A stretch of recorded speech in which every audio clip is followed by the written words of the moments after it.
हरे कृष्णा। आप सभी भक्तों का स्वागत है आज के सत्र में। ओम ज्ञानतिमिरन्दस्य ज्ञानाञ्जनाशलाकाय चक्षुरुन्मिलितं येन तस्मै श्रीगुरुवे नमः। श्रीचैतन्यमनोभीष्टं स्थापितं येन भूतले स्वयं रूप कदा मह्यं ददाति स्वपदान्तिकं।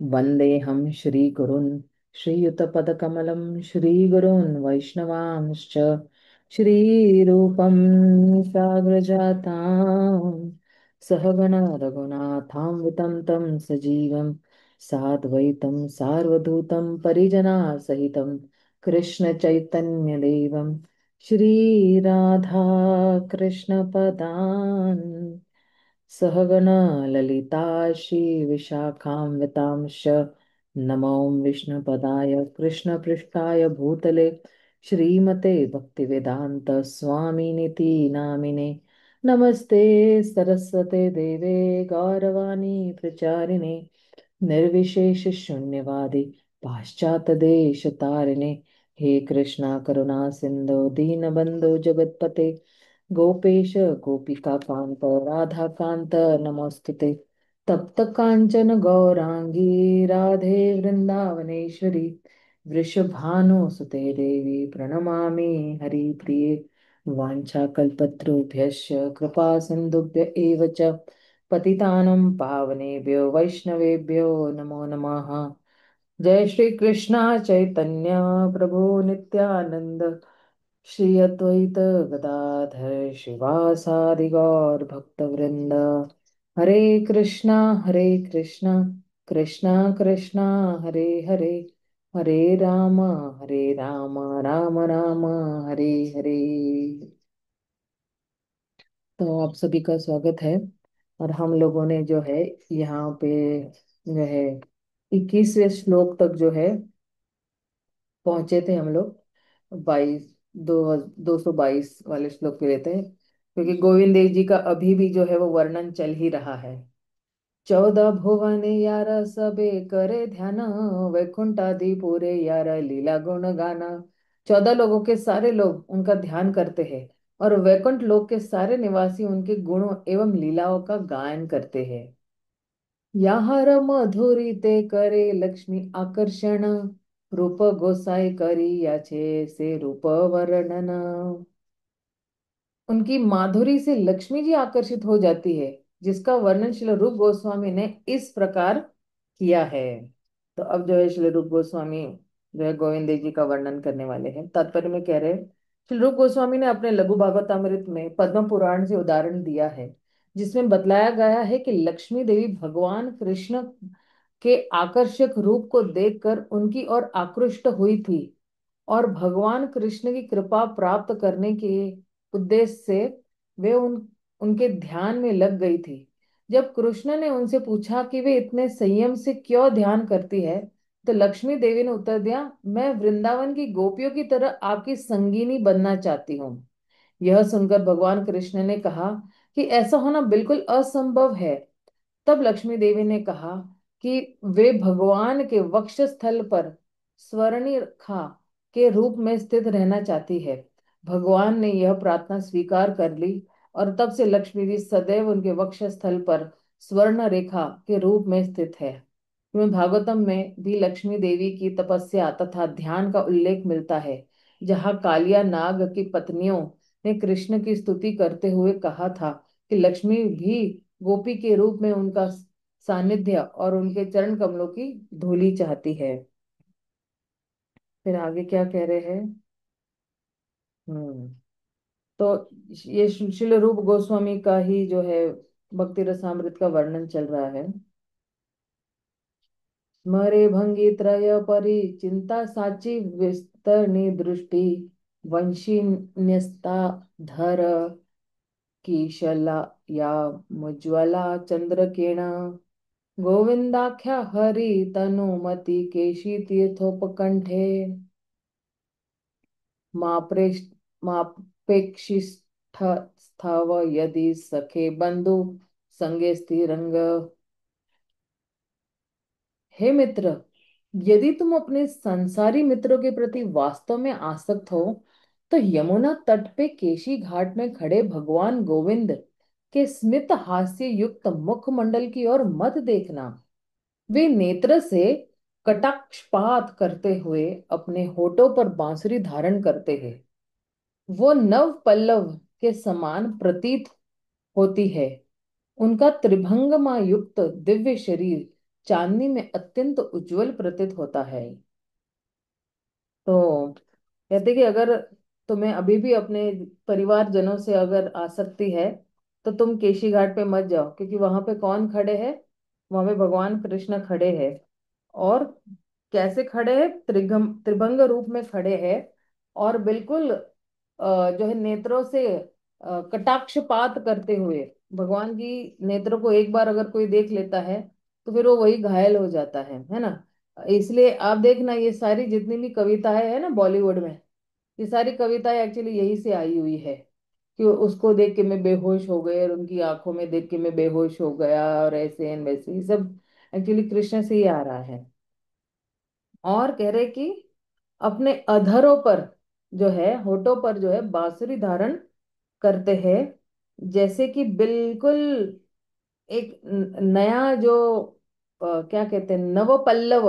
पल्लव यानी जो छोटी सी टहनी होती है ना पेड़ की, वैसी प्रतीत होते हैं। और उनका ये जो त्रिभंग रूप जो है, दिव्य शरीर चांदनी से अत्यंत उज्जवल प्रतीत होता है। जैसे रात को चांदनी में कुछ बिल्कुल चमकता है ना, वैसे जो है भगवान जो है यमुना के किसी घाट पे जो है वो खड़े हैं। यह श्लोक भक्ति रसामृत सिंधु से लिया गया है, जो व्यवहारिक भक्ति के संबंध में है। सामान्यतः लोग अपने बद्ध जीव में समाज मैत्री तथा प्रेम के आनंद में लगे रहते हैं। ऐसा तथाकथित प्रेम प्रेम न होकर काम वासना है, किंतु लोग प्रेम की ऐसी मिथ्या समझ से संतुष्ट है। मिथिला के महान पंडित कवि विद्यापति ने कहा है कि इस भौतिक जगत में समाज मैत्री तथा पारिवारिक प्रेम से प्राप्त होने वाला आनंद जल की एक बूंद के समान है, किंतु हमारे हृदय तो समुद्र जैसा आनंद चाहता है। इस तरह हृदय की तुलना भौतिक अस्तित्व रूपी मरुस्थल से की गई है, जिसने अपनी शुष्कता दूर करने के लिए आनंद रूपी सागर के जल की आवश्यकता होती है। यदि मरुस्थल में जल की एक बूंद हो तो भले ही कोई यह कहे कि यह जल है, किंतु इतने कम जल का कोई महत्व नहीं है। इस प्रकार इस भौतिक जगत में कोई भी व्यक्ति समाज मैत्री तथा प्रेम के व्यवहार से संतुष्ट नहीं है। अतएव यदि कोई अपने हृदय में वास्तविक आनंद चाहता है तो उसे गोविंद के चरण कमलों की खोज करनी चाहिए। इस श्लोक में रूप गोस्वामी इंगित करते हैं कि यदि कोई समाज मैत्री तथा प्रेम के आनंद से संतुष्ट रहना चाहता है तो उसे गोविंद के चरण कमलों की शरण में ही जाना चाहिए, क्योंकि यदि वह उनके चरण कमलों में शरण लेता है तो वह उस तथाकथित लेश मात्र आनंद को भूल जाएगा। किंतु जो इस तथाकथित आनंद से संतुष्ट नहीं है, उसे गोविंद के चरण कमलों की शरण ग्रहण करनी चाहिए। जो वृंदावन में यमुना तट पर केशी तीर्थ या केशी घाट पर खड़े रहते हैं और समस्त गोपियों को अपनी दिव्य प्रेम में सेवा की ओर आकर्षित करते हैं। तो ये बहुत ही बढ़िया श्लोक है। आगे बढ़ते हैं। साक्षात व्रजेंद्र सुत इथे नाही आना, ये बा अग्नि करे तारे प्रतिमा है न ज्ञान। निसंदेह वे साक्षात व्रजराज के पुत्र है। जो मूर्ख है वही उन्हें मूर्ति मानता है। बहुत सही बताया है। सही अपराधे तार नाही कर निस्तार, घोर नर केते पड़े कि बलि ब आर। उस अपराध के कारण वह कभी मुक्त नहीं हो सकता है। वस्तुतः वह घोर नरक में जा पड़ेगा। इससे अधिक मैं क्या कहूं। तात्पर्य।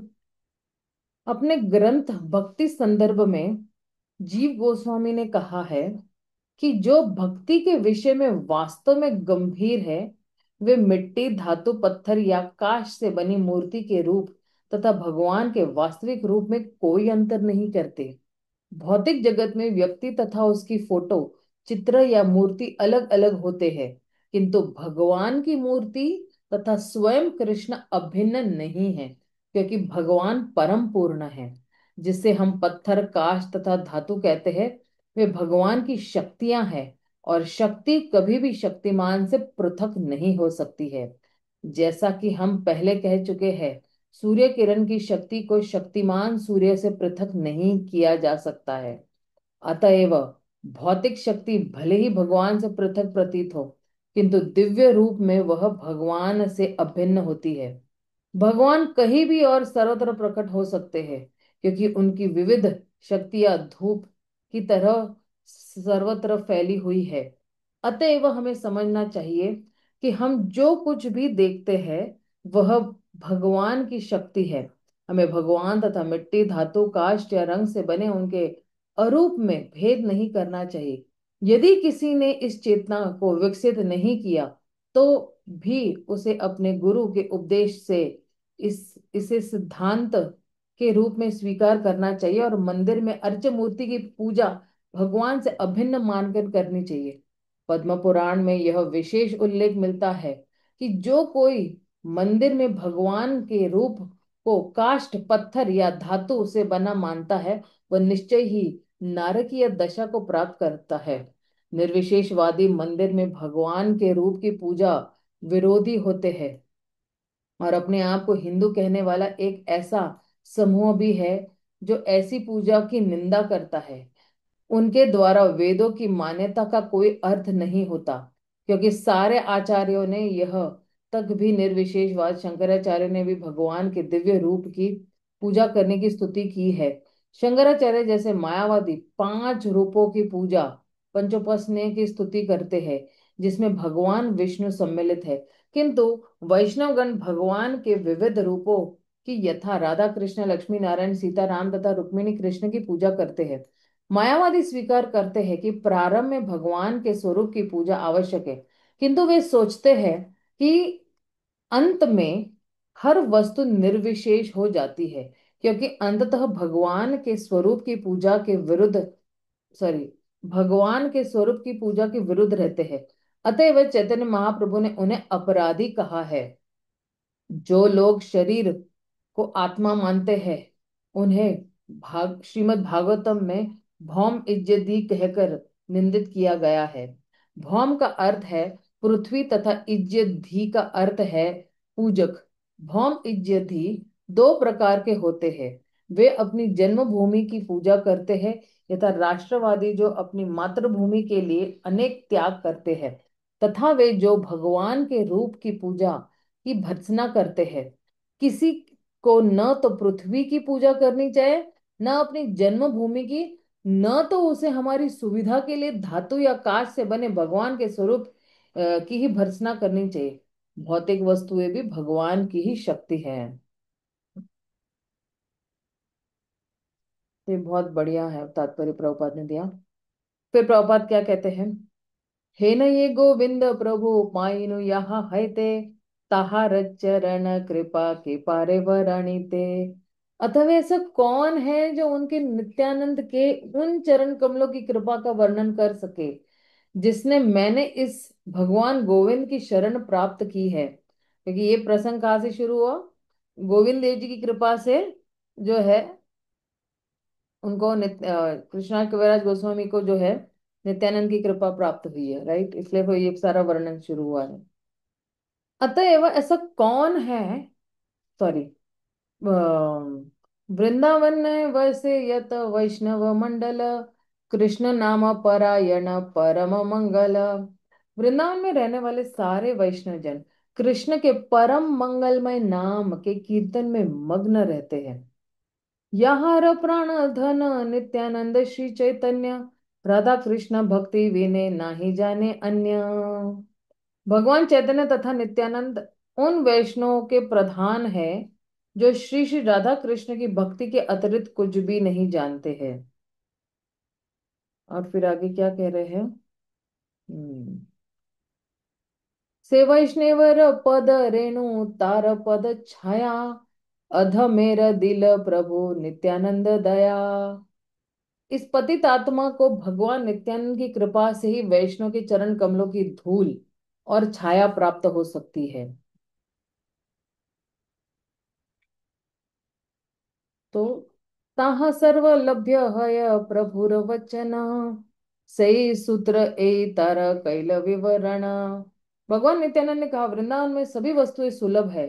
मैंने उनके संक्षिप्त कथन की यहाँ विस्तृत व्याख्या की है।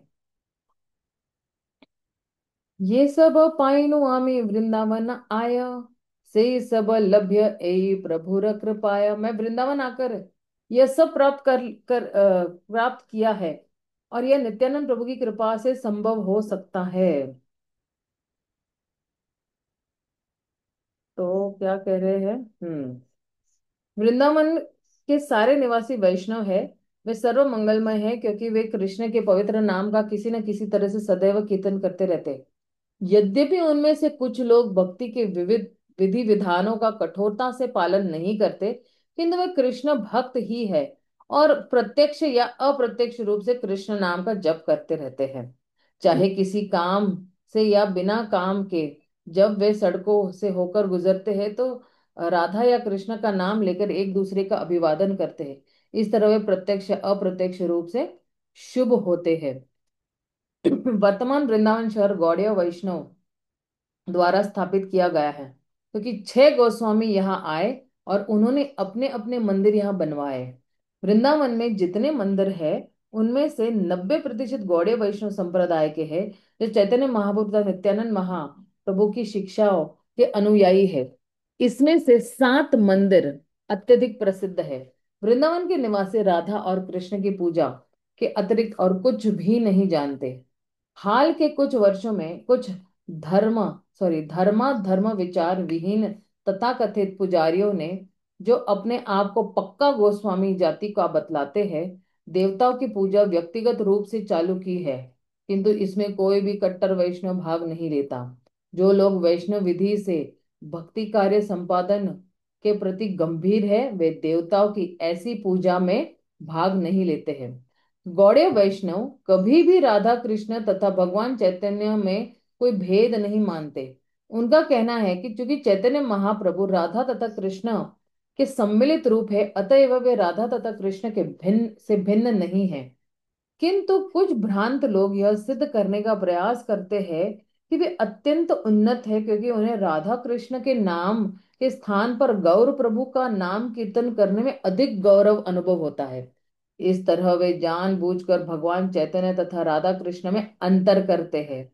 उनके अनुसार नदिया नगरी पद्धति, जो उनके उर्वर मस्तिष्क की हाल की जी उपज है, गौर चैतन्य की पूजा है, किंतु उन्हें राधा कृष्ण की पूजा पसंद नहीं है।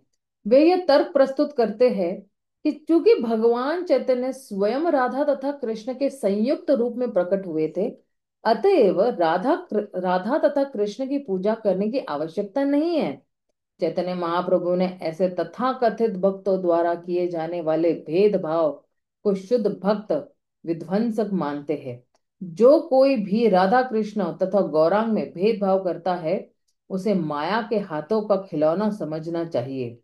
कुछ लोग ऐसे हैं जो चैतन्य महाप्रभु की पूजा के विरुद्ध है, क्योंकि वे उन्हें सांसारिक समझते हैं। किंतु कोई भी संप्रदाय जो चैतन्य महाप्रभु तथा राधा कृष्ण में भेदभाव करता है, चाहे वह राधा कृष्ण को चैतन्य से अलग मानकर पूजा करता हो या चैतन्य महाप्रभु की पूजा करता हो, किंतु राधा कृष्ण की पूजा नहीं करता हो, वह प्राकृत सहजीय वर्ग है। ये बहुत ही महत्वपूर्ण है।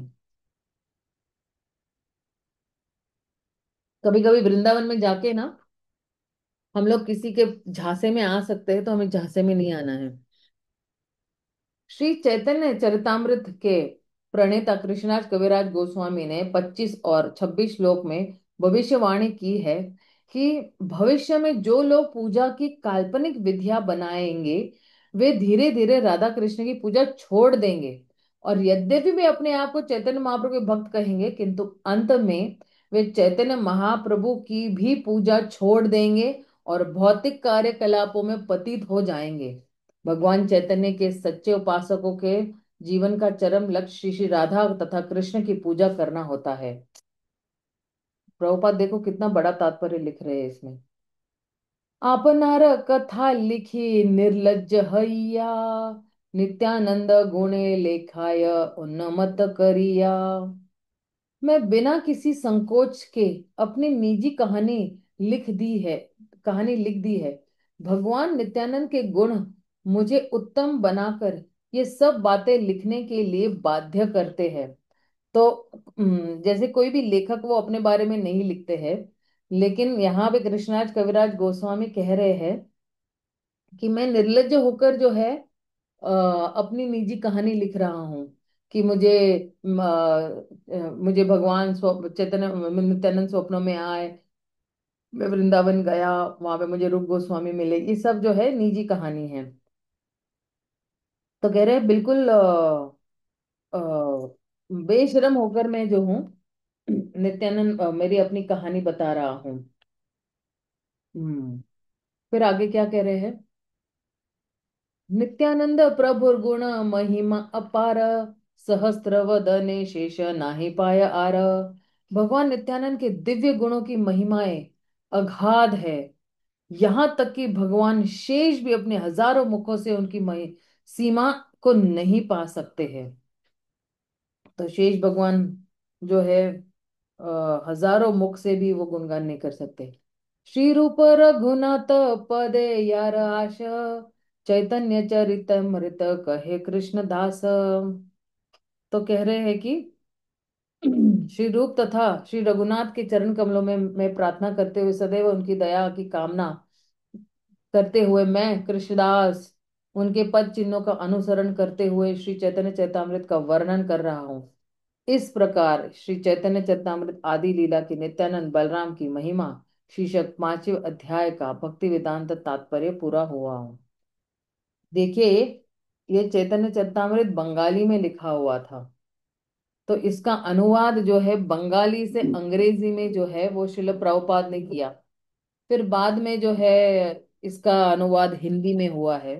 काफी सालों बाद इसका एक्चुअली अनुवाद हिंदी में हुआ है। और जैसे ही बहुत सारी किताबें हिंदी में जो है अम, उनका ट्रांसलेशन हुआ या अनुवाद हुआ, तो फिर जो है ये आंदोलन बहुत तेजी से फैलने लगा, क्योंकि भारत में अधिकांश लोग जो है वो हिंदी भाषा बोलते हैं। और इसलिए जो है हिंदी भाषा में जो है भाषांतर करना बहुत जरूरी है। और इसलिए प्रभुपाद की जो पहली किताबें हैं पहले हिंदी में ही भाषांतर हुई थी। तो परम पूज्य गोपाल कृष्ण गोस्वामी महाराज जो है उन्होंने ये बेड़ा उठाया था कि प्रभुपाद की जितनी भी जो है अंग्रेजी में लिखी हुई किताबें हैं उनको जो है हिंदी में भाषांतर करना। तो उन्होंने पहले जो है वो छोटी छोटी किताबों से शुरू किया और फिर बड़ी किताबों तक पहुंच गए। लेकिन आप देखना कि जब भी वो प्रभुपाद से मिलते थे और अगर किसी एक भी किताब का जो है अनुवाद नहीं हुआ है या अनुवाद होकर वो किताब छपी नहीं है, तब तक परम पूज्य गोपाल कृष्ण गोस्वामी महाराज जो है वो अपना चेहरा जो है वो शिल प्रभुपाद को नहीं दिखाते थे। वो छुपते फिरते थे, प्रभुपाद के दर्शन लेते थे लेकिन प्रभुपाद के सामने नहीं आते थे। ये है गुरु निष्ठा, कि गुरु ने आदेश दिया हुआ है कि इन सारी किताबों को हिंदी में ट्रांसलेट करना है, अलग अलग भाषाओं में जो है वो अनुवाद करना है इनका। तो उन्होंने ये जो प्रभुपाद का आदेश है अपने हृदय पर ले लिया था कि जब तक सारी किताबें जो है वो अनुवाद नहीं होंगे उन्हें चैन नहीं आने वाला है। तो बहुत अलग अलग भाषाओं में जो है उन्होंने ये भाषांतर करने के लिए बहुत मदद की है। और परम पूज्य भक्ति चरु स्वामी महाराज ने जो है ये जितने भी हमारे बंगाली ग्रंथ है वो बंगाली ग्रंथ को अंग्रेजी में जो है वो अनुवाद करने के लिए बहुत सहयोग दिया हुआ है। इसलिए आप देखना कि परम पूज्य भक्ति चरु स्वामी महाराज को प्रभुपाद ने एक ही लाइन में पहली दीक्षा दूसरी दीक्षा और संन्यास दीक्षा दे दिया था। क्योंकि एक शुद्ध भक्त जो है आप में क्या क्षमता हो सकती है, बिल्कुल स्कैन कर सकते हैं, जैसे एमआरआई स्कैन होता है ना, सीटी स्कैन होता है। तो शुद्ध भक्तों के पास जो है एक स्कैनर होता है कि उनमें जो है कुछ भक्ति चरण स्वामी महाराज में कुछ उन्होंने देखा और तुरंत ही पहली दूसरी तीसरी दीक्षा दे दी उनको। और तुरंत ही भक्ति चरु स्वामी महाराज ने जो है प्रभुपाद के जितने भी जो है ग्रंथ है वो बंगाली में भी ट्रांसलेट किया, और जो जितने भी और ग्रंथ थे बंगाली में वो इंग्लिश में भी ट्रांसलेट किए हैं। तो अब सोचिए कि प्रभुपाद ने जो है किस तरह से विविध रूपों से जो है अलग अलग भक्तों को जो है वो प्रेरित किया, सशक्त किया और शक्ति पूर्ण दी। जैसे देखिए, जब गुरु कोई भी आदेश देते हैं ना, तो हमें घबराना नहीं चाहिए। गुरु के शब्दों पे बड़ा विश्वास होना चाहिए कि अगर गुरु ने कहा है जाओ यहाँ पे जाके प्रचार करो, या जाओ ये कार्य करो, या ये सेवा करो, तो आपको विश्वास होना चाहिए कि जब गुरु कोई आदेश देते हैं तो उसके साथ वो शक्ति भी देते हैं जिसके माध्यम से उस आदेश का हम पालन कर सकते हैं। तो ये गुरु के शब्दों पे जो विश्वास होना है ना, ये सबसे बड़ी जो है कहते हैं कि महत्वपूर्ण चीज है। कि जब हम गुरु के शब्दों को, कभी कभी ना कई लोग बिल्कुल हताश हो जाते, अरे गुरु महाराज ने मुझे ये आदेश दिया है, मैं तभी कर ही नहीं पाऊंगा, पहले ही बिल्कुल नकारात्मक हो जाते हैं। लेकिन नहीं, गुरु ने जो आदेश दिया बिल्कुल सकारात्मक तरीके से हमें जो है वो लेना चाहिए कि नहीं, गुरु ने कहा है तो ये निश्चित रूप से होगा। अभी कितने बार जो है शिला प्रभुपाद ने अलग अलग भक्तों को अलग अलग जगह पे जाके मंदिर निर्माण करने के लिए आदेश दिया था। आपको अगर याद है, प्रभुपाद लीलामृत में जो वो तीन नव दंपत्ति थे उनको लंदन भेजा था, राइट। और उनके पास मतलब वहां पे रहने के लिए भी जगह नहीं थी। सिर्फ एक फ्लाइट की टिकट ली, वो लोग अमेरिका से आए अपना लंदन, और वहां पे उस लीलामृत में लिखा हुआ है कि वो जो पाइपलाइन होती है ना, पानी की बड़ी बड़ी पाइपलाइन, वो लोग उसमें रह रहे थे। लेकिन आज सोचो, आज लंदन में एक बड़ा भव्य मंदिर खड़ा हुआ है। या परम पूज्य गौर गोविंद महाराज जी को जो है, उन्होंने कहा था जाओ भुवनेश्वर में मंदिर निर्माण करो। और वहां पे जब परम पूज्य गौर गोविंद स्वामी महाराज जब पहुंचे थे, तो एक पूरा बंजर जमीन था, एक पेड़ भी नहीं था। और कुछ ही समय में देखो, वहां पे भुवनेश्वर में एक मंदिर का निर्माण हो गया है। तो क्या है, गुरु के आदेश पर जो है अटल विश्वास, अडिग विश्वास है इन भक्तों को कि नहीं, महाराज ने कहा है तो हमें जाना ही है, प्रभुपाद ने कहा है हमें जाना ही है। तो इसलिए, हरे कृष्ण माता जी, धन्य प्रणाम। हरे कृष्ण प्रभु जी, बताइए। माता जी, इस इसमें ना वो कहते हैं ना कि जब जो सीनियर हैं, चाहे गुरु जो है ना, जब कोई कार्य बताते हैं ना, सेवा देते हैं, तो एम्पावर भी करते हैं वो, तभी हाँ जाके वो सेवा हो पाती है। हाँ, वही मैंने कहा कि शक्ति भी देते हैं। हम्म। हाँ जी, हाँ जी। ऐसे एम्पावर मतलब सशक्त भी करते हैं और शक्ति भी देते हैं कि जिसके माध्यम हम्म। से वो कार्य हो सकेगा। लेकिन हो सकता। कमी कहाँ पर है? कमी मेरे में है कि मैं हम्म। उनके शब्दों को पर विश्वास नहीं है। हाँ। तो एक्चुअली ये विज्ञान है। जब शब्द गुरु के मुख से बाहर निकलते हैं और हम उस शब्दों को जब ग्रहण करते हैं और विश्वास के साथ ग्रहण करते, उत्साह के साथ, निश्चय के साथ, धैर्य के साथ अगर हम वो शब्दों को ग्रहण करेंगे, तो निश्चित रूप से जो है सफलता प्राप्त होगी। क्योंकि सफलता प्राप्त करने का आशीर्वाद उन शब्दों में ही है। लेकिन हम किस भावना से उन शब्दों को ग्रहण करते हैं, ये बहुत महत्वपूर्ण है, किस उत्साह के साथ उन शब्दों को ग्रहण करते हैं। इसलिए आप देखना, कई लोग गुरु के सामने जाते ही नहीं है, अब मुझे कुछ गुरु महाराज कह देंगे तो मैं कर नहीं पाऊंगा, या मैं अपने परिवारजनों को छोड़ के कहाँ जाऊंगा। तो कई लोग जो है वो बहुत डरते हैं, वो गुरु के सामने जाते ही नहीं है कि अरे अभी कुछ कह दिया तो क्या होगा, अभी कुछ बोल दिया तो क्या होगा। तो और गुरु भी जानते हैं कि किसकी क्या क्षमता है, उसी क्षमता के हिसाब से आदेश देते हैं। अब चींटी को ये नहीं बोलेंगे तो पहाड़ उठाओ, हनुमान को ही बोलेंगे कि तू पहाड़ उठाओ। तो गुरु को भी हमारा जो है स्वभाव पता है, हमारी क्षमता पता है, हमारी मानसिकता पता है कि ये कितना कर पाएगा, कितना झेल पाएगा। तो उतना ही प्रेशर देंगे या उतनी ही सेवा देंगे। जितना आप झेल पाओगे उतनी ही सेवा देंगे, उससे ज्यादा नहीं देने वाले, क्योंकि पता है कि ये जो है वो टूट जाएगा, बिखर जाएगा भक्ति में। तो हमारी भक्ति जो है, भक्ति को सुरक्षित रखने के लिए जो है, जितनी जरूरी आदेश है उतना ही देंगे गुरु। अगर हम, क्योंकि आप देखना, गुरु एक बिल्कुल परफेक्ट डॉक्टर की तरह है। मतलब डॉक्टर को पता है कि ये मरीज का रोग क्या है, ये कितनी, इसको कितनी एमएल दवाई देनी है, 5 ml दवाई देनी है, 10 ml दवाई देनी है, वो कितना उसके शरीर वो झेल पाएगा। छोटे बच्चे को बोलेंगे 5 ml, वही दवाई बड़े बच्चे को बोलेंगे 10 ml, है ना। वही जो जिसका शरीर थोड़ा फौलाद जैसा है, उसको बोलेंगे तो 20 ml ले ले भाई। तो क्षमता के हिसाब से जो है वो डोज देते हैं। लेकिन हमें गुरु के समक्ष जाना चाहिए।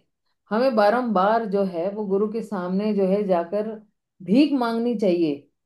वो बाल लेना, इसे रखा रहने दे, दोनों को बाल रहा है। मांगनी चाहिए कि मुझे जो है सेवा करनी है, आप मुझे सेवा दीजिएगा। तो ये मांगना जो है ना, ये हमारा उत्साह बताता है कि हम कितने उत्साही है भगवान की सेवा करने के लिए, गुरु की सेवा करने के लिए। अब आप मुझे ये प्रश्न भी पूछ सकते हो कि अभी हमारे गुरु तो इस धरातल पर नहीं है, तो हम जाके सेवा कहाँ से मांगे। तो गुरु जो है वो अप्रकट रूप में अभी भी आपके जीवन में मौजूद है। जिन जिन लोगों ने गुरु से दीक्षा ली हुई है, गुरु अभी भी हमारे पर ध्यान रखे हुए, ऐसा नहीं समझना चाहिए कि गुरु जो है अप्रकट हो गए हमारी आंखों से, तो अब है ही नहीं। नहीं, आप उनकी फोटो है, विग्रह है जो है, उसके माध्यम से आप गुरु को रोज प्रार्थना कर सकते हो कि आप जो है हमारे जीवन में बहुत मौजूद है। और आप हमारे जीवन में मौजूद है इसलिए जो है मैं भक्ति कर पा रहा हूँ। वरना अगर किसी के जीवन में गुरु मौजूद नहीं है तो उसकी माला छूट जाती है उस व्यक्ति की। राइट। तो अच्छा, हाँ, अति प्रिय आनंदिनी माता जी पूछ रही है यहाँ पे कि आप बताने वाले थे कि कैसे हरे कृष्ण महामंत्र गोपाल मंत्र से बड़ा है, और प्लीज बताइए कि ब्राह्मण दीक्षा होगी तभी भगवान का गोलोक धाम प्राप्त कर सकते हैं, अगर नहीं तो क्या कहते हैं ब्राह्मण दीक्षा बहुत जरूरी है, कृपया बताइएगा। ये ना मैं सोमवार को बताऊंगी, इसका मुझे होमवर्क करके आना पड़ेगा जरा। तो ये 2 दिनों में मैं अपना होमवर्क करूंगी, और सोमवार को इसी गायत्री मंत्र पर ही हम जो है थोड़ा विस्तार से चर्चा करेंगे। और मंगलवार से जो मंगल दिन है, हम जो है श्री अद्वैत आचार्य की महिमाओं पर जाएंगे। तो धन्यवाद माता जी, आपने ये बताया, क्योंकि मेरे मुझे भी थोड़ा बहुत सेवा मिल गया आपकी वजह से कि किस तरह से हरे कृष्ण महामंत्र और गायत्री मंत्र जो है दोनों किस तरह से हम जो है समावेश कर सकते हैं अपने जीवन में। तो इस पे थोड़ी जरा हम ज्यादा चर्चा करेंगे सोमवार वाले दिन पे। और मैं बताऊंगी कि किस तरह से जो है हरे कृष्ण महामंत्र जो है वो गायत्री मंत्र से भी ऊपर है। ठीक है, क्योंकि हरे कृष्ण महामंत्र जो है वो सीधे हमें जो है भगवान के श्री चरणों तक ले जाता है। गायत्री मंत्र आपको गोलोक के द्वार तक पहुंचाता है, लेकिन हरे कृष्ण महामंत्र जो आपको सीधे भगवान के श्री चरणों में पहुंचा देगा। गोलोक के द्वार को भेद कर जो है भगवान के श्री चरणों पर आप जो है आप तक पहुंच जा सकते हो। ठीक है, तो हम यही हरे विराम करते हैं। हरे कृष्णा माता जी। हाँ माता जी, हमारे गुरु महाराज की तो सार्वभौम आज्ञा यही है कि वो कभी पूछते थे, उनसे कुछ आशीर्वाद लेते थे, तो वो यही कहते थे, chant Hare Krishna and be happy. Hmm. तो हम क्या करें, हमारे लिए तो कोई ऐसी माता जी और फिर कोई आज्ञा नहीं है, बस जप की आज्ञा है जो कि सर्वोपरि है, जप तो एक भक्त के लिए। तो माता जी ये भी है कि गुरु महाराज के जो रिकॉर्डिंग्स है ना, जी, प्रवचन जो रिकॉर्डिंग्स में है, तो वो सुन सकते हैं और उन आदेशों को ऐसे ही मान सकते हैं कि प्रत्यक्ष महाराज हमें दे रहे हैं ये आदेश, और उन्हीं आदेशों पे चलना है। दीक्षा के वक्त कुछ आदेश दिया होगा आपको? नहीं माता जी, कुछ भी नहीं, नथिंग। सिर्फ माला दिया था? ये भी नहीं कहा माँ, था कि प्रचार करो, किताब वितरण करो, एकादशी व्रत करो? कुछ भी नहीं, सिर्फ कुछ माला दिया था आपको? जी जी माता जी, सिर्फ माला दी थी। और मैं बहुत देर तक देखती रही थी, गुरु महाराज के चरणों की तरफ देखा, फिर मुख की तरफ भी देखा, वो कुछ नहीं बोले, बस देखते रहे थे। अच्छा अच्छा अच्छा। क्योंकि ना मेरे समय में महाराज ने तो बहुत बोल दिया था कि आप पढ़े लिखे हो, आप प्रचार करो, आप किताब वितरण करो। और ये हम दोनों बहनों को आदेश दिया था उस वक्त, क्योंकि हमारी दोनों बहनों की जो नहीं नहीं है। हमारी क्या था, दीक्षा माता जी, एक अब आजकल मैंने देखा है, अभी अभी रिसेंटली जब रोम में हुई थी दीक्षा। हम्म।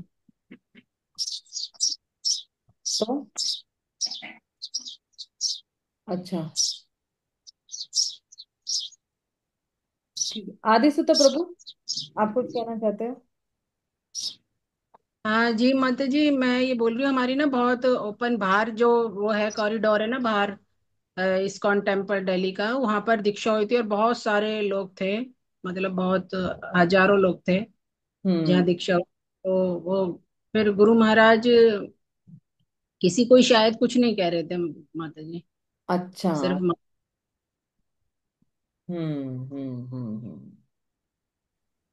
ठीक है। जी माता जी, हरे कृष्ण माता जी।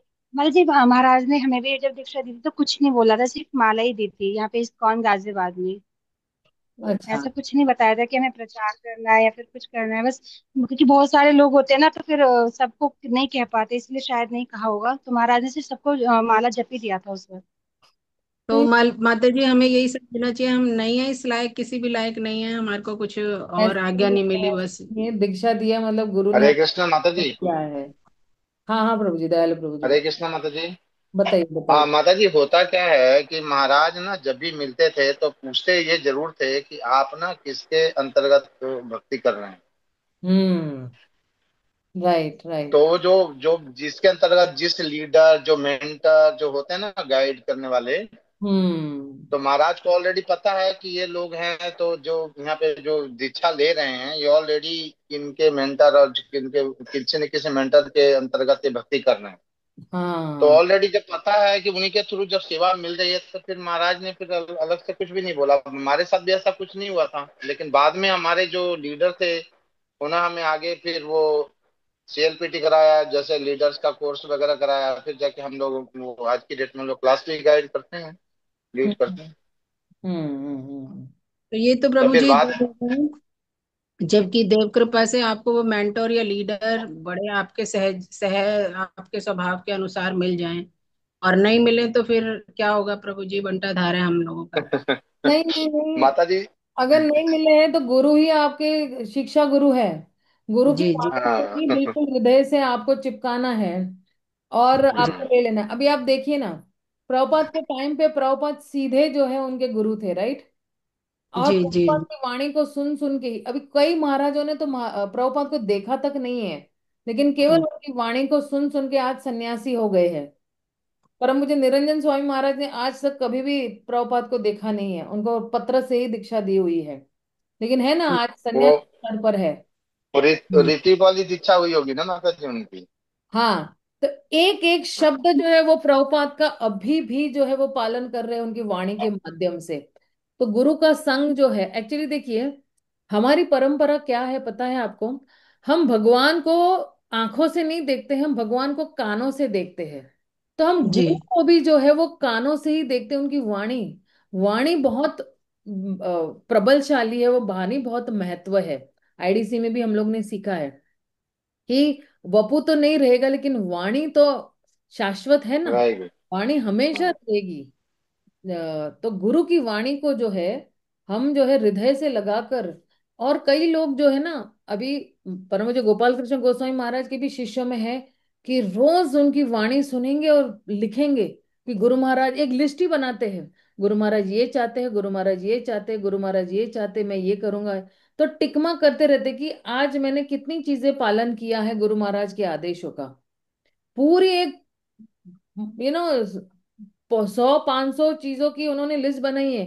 गुरु महाराज चाहते हैं कि हम प्रजल्पा न करें, गुरु महाराज चाहते हैं कि हम जो है एक सहकार्य करके रहे, गुरु महाराज चाहते हैं कि हम जो है साफ सुथरे रहे, गुरु महाराज चाहते हैं कि हम प्रचार करें, किताब वितरण करें, मंदिरों का निर्माण करें, एक दूसरे से हिल मिल कर रहे, कितनी सारी चीजें जो है गुरु महाराज जो है अपने प्रवचनों में कहते हैं या वाणी के माध्यम से कहते, उनकी एक लिस्ट बनानी चाहिए।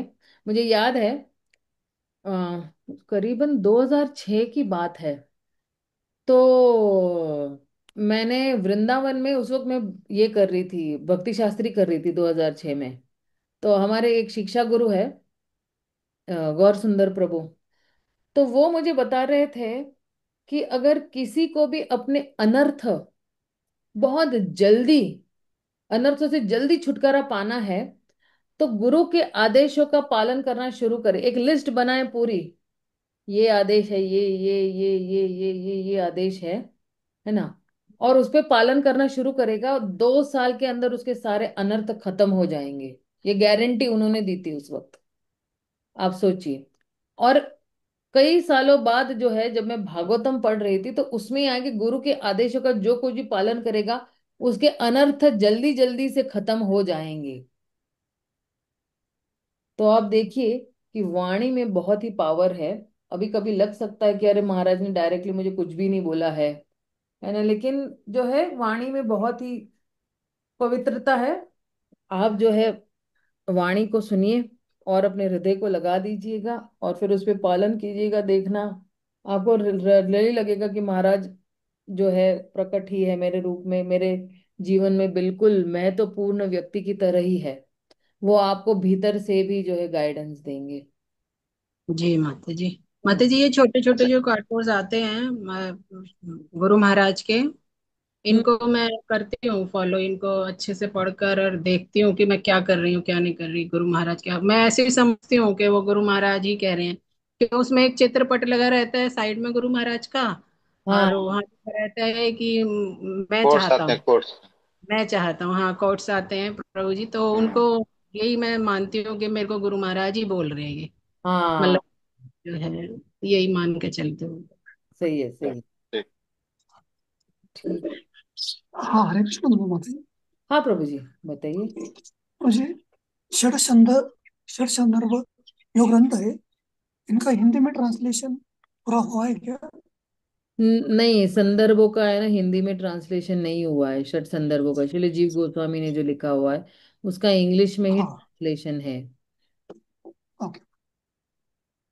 लेकिन आप ऐसा कर सकते हो कि अगर आपके पास लैपटॉप है ना, तो हाँ। उसका पीडीएफ फाइल्स आते हैं, तो थोड़ा थोड़ा कॉपी करने का, ट्रांसलेशन में वो मराठी में या हिंदी में देख लेने का। तो वैसे वैसे आप पढ़ते जा सकते हो। Okay ma'am. थोड़ा, हाँ थोड़ा कष्ट है, लेकिन पढ़ सकते हो वैसे। ठीक है ना। हरे कृष्ण माता जी। हाँ हरे कृष्ण प्रभु जी। माता जी, एक पर्सनल बात पूछूं मैं क्या? हाँ जी, हाँ जी प्रभु जी, पूछिए। माता जी, क्या हम लोग कर्म संदर्भ देख सकते हैं? क्रम संदर्भ, हाँ पढ़ सकते हैं। अच्छा, ठीक है माता जी। पढ़ सकते हैं, पढ़ सकते हैं, क्रम संदर्भ भी पढ़ सकते हैं।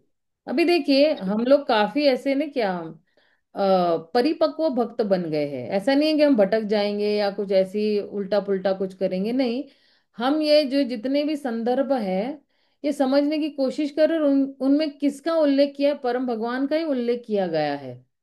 लेकिन इसको हाँ सही जी माता जी। में लेना बहुत जरूरी है कि हाँ चलो हमने हाँ जी, एक क्रम संदर्भ पढ़ लिया, अब थोड़ा बहुत ज्ञान आ गया, लेकिन हमारा फोकस जो है वो भागवतम पे ही हर वक्त रहेगा, श्रीमद् भागवतम पे। ये हाँ, समझ सारे, उसी समझने के लिए तो है। हाँ ये सारे संदर्भ जो ये हमें भागवतम को और अच्छी तरह से गहराई में समझने के लिए हमें मदद करते हैं। हाँ जी माता। मेन जो मूल भागवतम है, जो व्यास देव जी ने लिखा हुआ है, वही उस पे हमारा फोकस होना चाहिए। ये ऐसा नहीं है कि हम सिर्फ क्रम संदर्भ ही पढ़ते रहे, या हम सिर्फ ही षड संदर्भ पढ़ते रहे, नहीं। हमारा बारंबार जो है प्रयास सिर्फ भागवतम पढ़ने का है, हाँ, लेकिन इसकी हेल्प, ये सहायक है हाँ समझने जी, के हाँ। लिए सारे संदर्भ वगैरह। ठीक है ना। हाँ जी, हाँ। ठीक है। धन्यवाद माता जी। हरे हरे कृष्ण, धन्यवाद। कृष्ण। तो हम यही पे विराम देते हैं, अगला वाला सत्र शुरू होने वाला है। शिल प्रभुपाद की जय, कृष्णाज कविराज गोस्वामी की जय। हरे कृष्णा, हरि बोल।